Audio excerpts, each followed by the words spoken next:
잠깐 기도드리고 싶은 말씀을 대언하겠습니다. 존귀와 영광을 받으시기에 합당하신 아버지 하나님 은혜를 진정으로 감사합니다. 주님의 선하신 은총과 사랑 안에서 주의 제단을 여기에 세우시고 주님의 인도하심 안에 있게 해주신 것을 인하여 감사합니다. 주님의 거룩한 사자가 하나님 앞에 기도하는 기도의 자리에, 그리고 말씀을 대언하는 이 자리에 이 불초하고 용렬한 죄인을 세우셨사오니 성령의 신령한 은총과 감동이 충만한 시간이 되게 하시고, 주님의 사자가 하나님께 드렸던 기도가 이 시간에 성도들에게 은혜되는 것으로 응답되게 하여 주시옵소서. 모든 성도들의 심령을 주관하시고 주의 영광을 나타내는 소중한 변화의 은총을 있게 하여 주시옵소서. 우리 주 예수 그리스도의 이름으로 기도하옵나이다. 아멘. 할렐루야. 우리 기독교는 십자가의 종교인과 동시에 부활의 종교입니다. 왜냐하면 예수 그리스도께서 우리를 위해서 십자가에 못 박혀 죽으신 지 사흘 만에 다시 살아나셨기 때문입니다. 예수 그리스도의 부활은 우리들이 영원히 죽을 수밖에 없는 우리를 영원히 살게 하시는 부활일 뿐만 아니라, 이 부활을 통해서 우리에게 주시는 엄청난 교훈은 절망을 완전히 거두셨다는 것입니다. 참으로 부활의 주님을 믿는 사람들은 이 세상에서 사는 끝날까지 어떠한 경우에도 불구하고 절망하지 않을 수 있는 충분한 조건이 우리 주 예수 그리스도의 부활에 있습니다. 너무나도 감사한 일입니다. 그렇기 때문에 우리에게는 낙심할 이유가 없습니다. 어떠한 경우에도, 언제나 어떠한 경우에도 낙심할 이유가 없고 오직 하나님께 감사해야 될 이유만이 있는 것입니다. 예수님께서 부활하신 후 세 번째로 제자들에게 나타나셨을 때 예수님께서 친히 준비하신 조반을 제자들과 함께 나누십니다. 그 분위기가 참 좋았을 것 같아요. 그런데 그때 조반을 나누신 다음에 예수님이 제자들 가운데 특별히 베드로를 지목하시면서 뭐라고 말씀하시는가 하면, 요한의 아들 시몬아, 내가 이 사람들보다 나를 더 사랑하느냐? 이 사람들만큼 사랑하느냐가 아니고 이 사람들보다 나를 더 사랑하느냐, 이렇게 말씀을 하십니다. 이 말씀을 들은 베드로는 지체 없이 주님, 그러하나이다. 내가 주님을 사랑하는 줄 주님께서 아십니다. 이렇게 당당하게 말씀을 드립니다. 이때 주님은 베드로에게 뭐라고 말씀하시느냐 하면, 내 어린 양을 먹이라, 이렇게 말씀을 하십니다. 내 어린 양을 먹이라. 근데 주님께서 어린 양을 먹이라고 하시고 거기에서 끝나시는 것이 아니라 두 번째 또다시 말씀하십니다. 요한의 아들 시몬아, 내가 나를 사랑하느냐? 베드로는 또 전혀 마음에 걸림이 없이 예수님에게 대답합니다. 주님, 그러하나이다. 내가 주님을 사랑하는 줄 주님께서 아십니다. 이렇게 말씀을 드립니다. 그러자 주님은 베드로에게 또다시 말씀하십니다. 내 양을 치라. 이것으로 끝나는 줄 알았더니 또 세 번째 예수님이 베드로에게 말씀하십니다. 요한의 아들 시몬아, 네가 나를 사랑하느냐? 이때 베드로의 마음에 근심이 듭니다. 예수님을 세 번 부인했던 그 아픔이 떠올랐기 때문입니다. 그렇기 때문에 참으로 근심되고 죄송한 마음으로 주님에게 다시 말씀드립니다. 주님, 모든 것을 아시오니 내가 주님을 사랑하는 줄 주님께서 아시나이다. 그러자 주님께서는 내 양을 먹이라, 이 말씀으로 말씀을 배듭 지으십니다. 주님께서 베드로에게 주신 내 양을 먹이라, 내 양을 치라, 내 양을 먹이라, 이 말씀은 베드로에게 목회적 사명을 주시는 말씀이었습니다. 목회적 사명. 왜? 목회라고 하는 것은 양을 먹이고 양을 치는 것이기 때문에 그렇습니다. 좀 더 구체적으로 말하면 하나님의 말씀으로 양을 먹이고 그 다음에 양을 돌보는 일이 바로 목회이기 때문에 그렇습니다. 그런데 왜 주님은 이 목회적 사명을 그냥 주시면 됐지 주님을 사랑하는가를 묻느냐는 말입니다. 이것은 주님을 사랑하는 자가 주님의 양을 사랑할 수 있고 주님의 양을 사랑하지 않는다면 진정한 의미의 목회가 될 수 없기 때문에 그런 말씀을 하신 것입니다. 저는 신학교 1학년 때 안성에 있는 금광교회에서 이제 전도사로 단독을 시작했습니다.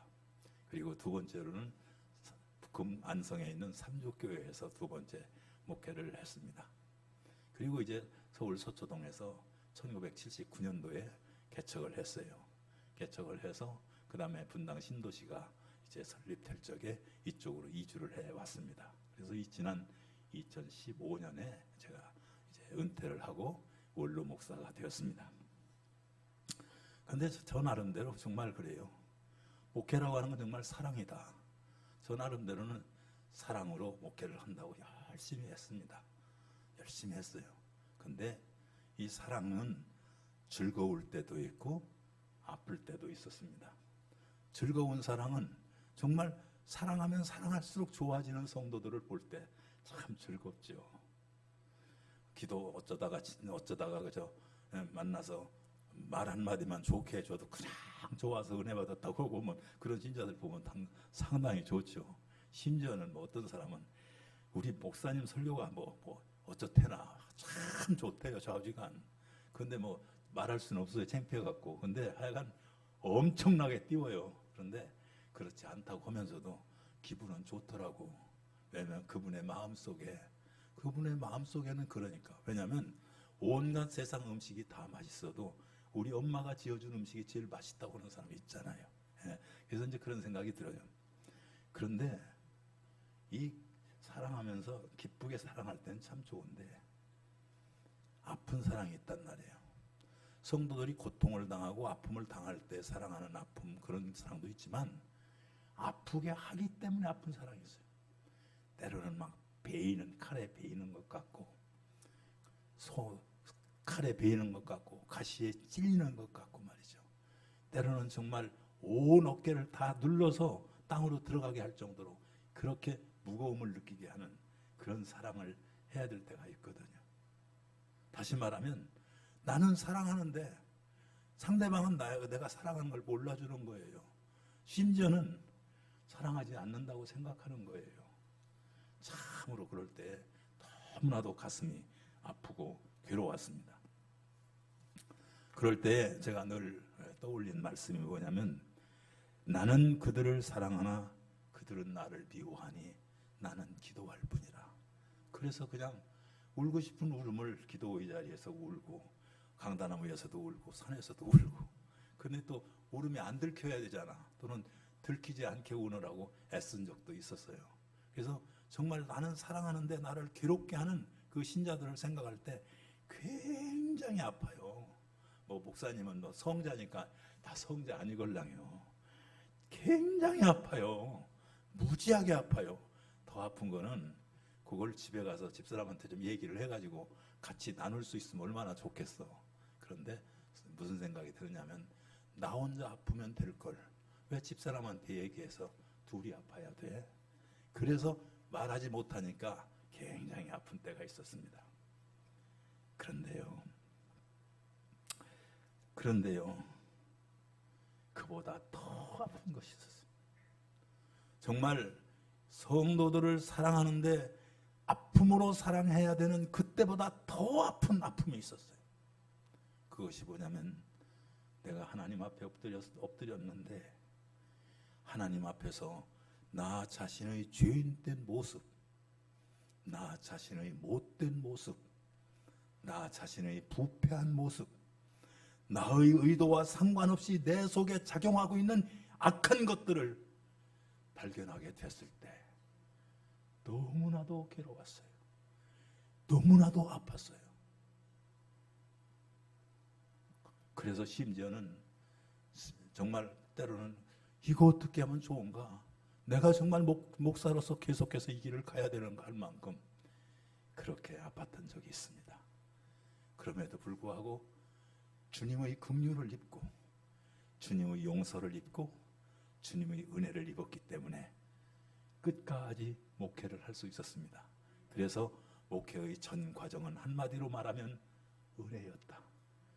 나의 문제보다 큰 은혜, 나의 모순보다 복된 하나님의 은혜가 있었기 때문에 여기까지 올 수가 있었다 생각을 하면서 얼마나 감사한지 모릅니다. 유다 왕국의 10대 우시야 왕은 명군입니다. 그가 왕이 되면서 얼마나 나라를 잘 다스렸는지 정말 부강한 나라를 이루었습니다. 근데 그가 어느 날 세상을 떠나게 됐죠. 왕위에 오른 지 52년이나 왕 노릇을 해가지고 유다 나라를 부강하게 만들었는데 그가 세상을 떠나게 된 것입니다. 얼마나 그 충격이 컸겠습니까? 유다 왕국에 엄청난 위기가 왔습니다. 그 엄청난 위기를 가장 깊게 직감한 사람이 누구였느냐면 바로 선지자 이사야였습니다. 그래서 그 이사야가 하나님 앞에 엎드려서 간절히 기도하기 위해서 엎드렸는데 그때 전능하시고 거룩하신 하나님의 임재를 체험하게 됩니다. 여러분, 하나님의 임재를 체험했으니까 얼마나 좋겠어요. 저 같으면 그럴 것 같아요. 나는 하나님의 임재를 체험했다. 야, 스랍들이 말이지 막 찬양하는 것을 봤다. 그러고 굉장히 좋아했을 건데 이사야는 반대였습니다. 그 순간 하나님의 임재를 체험하는 순간, 거룩하신 하나님의 임재를 체험하는 그 순간 그의 마음 가운데서 강한 작용이 일어났는데 뭐냐? 자기 자신을 발견한 것입니다. 자기 자신을 발견했어요. 오 할렐루야, 하나님 감사합니다. 나에게 이렇게 임재를 체험할 수 있는 기회를 주셔서 감사합니다. 그렇게 할 수 있었는데 자기 자신을 발견했어요. 자기 자신을 발견하고 보니까 너무나도 떨렸어요. 너무나도 처참했어요. 그래서 화로다 나여 망하게 되었도다. 나는 입술이 부정한 사람이요 입술이 부정한 백성 중에 거하면서 만군의 여호와이신 왕을 배웠음이로다. 이 짧은 말이지만 그 속에 그의 절규가 담겨 있습니다. 그의 외침이 담겨 있습니다. 그의 슬픔이 담겨 있습니다. 그의 아픔이 담겨 있습니다. 선지자라고 하면은 백성들이 잘못된 것에 대해서 지적을 해주잖아요. 회개하라고 하잖아요. 다시 말하면 백성들을 향해서 너여 하는 위치에 있잖아요. 그런데 너여 하는 위치에 있던 그 사람이 나여 하는 위치에서 하나님 앞에 통곡하고 울부짖게 된 것입니다. 그리고는 나라의 위기, 지금까지 나라가 위기를 맞이했기 때문에 문제다. 백성들이 문제다. 이 사회가 문제다. 그렇게 생각했던 자리에서 바로 자기 자신의 문제를 우선해 두었습니다. 자기 자신의 문제가 더 크다고 생각했습니다. 그러니까 하나님, 저 같으면 그럴 것 같아요. 백성들의 입술이 더러운데 제 입술도 더럽습니다. 그랬을 거 아니겠습니까? 그런데 먼저 나는 입술이 부정한 사람이요 입술이 부정한 백성 중에 거하면서 만군의 여호와이신 왕을 배웠습니다. 이랬단 말이에요. 그러니까 백성의 문제보다 내 문제가 더욱 심각한 문제인 것을 하나님 앞에 고백한 것이라고 말씀드릴 수가 있습니다. 이사야, 우리가 이 말씀 가운데서 잘 생각해야 됩니다. 정말 이사야가 하나님 앞에서 자기 자신을 발견한 것처럼 우리들도 하나님 앞에서 나 자신을 발견하게 되면 진실한 사람이 됩니다. 겸손한 사람이 됩니다. 사랑의 사람이 됩니다. 하나님을 기쁘시게 하는 사람이 됩니다. 하나님을 기쁘시게 하는 사람이 되는 거기에서 참으로 기뻐할 수 있는 기쁨의 사람으로서 기쁜 삶을 살아갈 수 있게 되는 줄로 믿습니다. 정말 우리가 믿는다고 하면서 우리의 기도 가운데도요, 정직하지 못한 것이 너무 많아요. 사적인 기도이든 공적인 기도이든 보면, 제가 어느 교회에서 한번 설교를 이제 몇 달 동안 맡아서 한 적이 있었어요. 근데 기도 장로님들이 기도할 때마다 마음이 그렇게 상해요. 왜냐하면 계속 공통점이 뭐냐면 자기 교회 목사님을 공격하는 기도예요. 목회자들이 이래서는 안 된다는 둥, 저래서는 안 된다는 둥, 그러는데 그냥 거기 제가 자유로울 수 있어요? 이게 그 교회 설교하러 간 목사도 뜨끔뜨끔 하더라고요, 저 아우지간. 그래서 내가 차라리 기도하고 저 양반이 설교했으면 좋겠다 할 정도로 말이죠. 참, 그런데 하나님 앞에서 우리가 정말 주님을 발견하고 주님 앞에서 정말 나를 발견했다고 하는 의미는 하나님 앞에서 정직하다는 의미예요. 정직하다고 하는 건 뭐죠? 있는 그대로를 하나님 앞에 고백할 수 있음이 바로 정직인 거예요. 그래서 성경의 시인 다윗이 뭐라고 하나님 앞에 말씀합니까? 하나님이여, 내 속에 정한 마음을 창조하시고 정직한 영을 새롭게 하여 주시옵소서. 이것은 다윗만이 드려야 할 기도가 아니고 우리 모두가 하나님 앞에서 드려야 할 기도의 진실이라고 말할 수가 있습니다. 입술이 부정하다고 하는 것은 뭐죠? 입술이 부정하다는 것, 이것은 입술로 죄를 지었다는 뜻이에요. 여러분, 우리가 항상 꼭 기억해야 될 것은 그 사람의 사람됨은 그 사람의 마음에 있고, 그 사람의 마음이 어떠함은 그 사람의 하는 말을 통해서, 다시 말하면 입술을 통해서 나타나게 되는 것입니다. 많은 문제들이 있는데 그 문제의 한복판에는 항상 이놈의 입술이 말인 거예요.